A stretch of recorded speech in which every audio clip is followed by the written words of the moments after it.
What will happen to MP2 after 5 years? Once your MP2 savings reach maturity after 5 years, maaari mo na i-claim at withdraw ang iyong naipon from your Pag-ibig MP2 account. Pwede ka rin mag-apply ng panibagong MP2 savings account upang patuloy na kumita sa dividends sa MP2 savings rate. Kung hindi mo i-claim ang iyong MP2 savings pagkatapos ng 5 taong maturity, ito ay hindi na mag-earn ng dividends sa ilalim ng MP2 savings rate.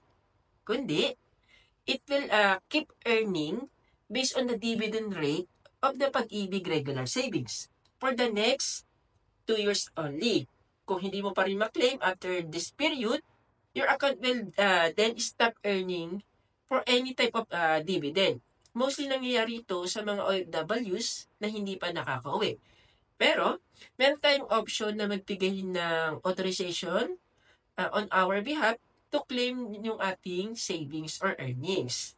So, pagkatapos ng 5 years, ayun na, pwede mo na siyang i-claim.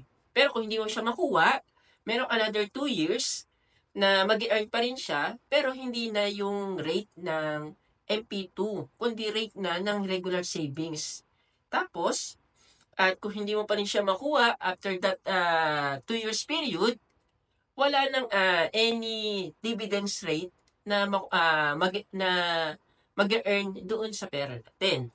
And kung wala talaga chance na makuwi ang OFWs na katulad ko, so meron tayong option to give authorize sa kamag-anak, relatives na siyang kukuha ng inyong savings or earnings. So, option po yun.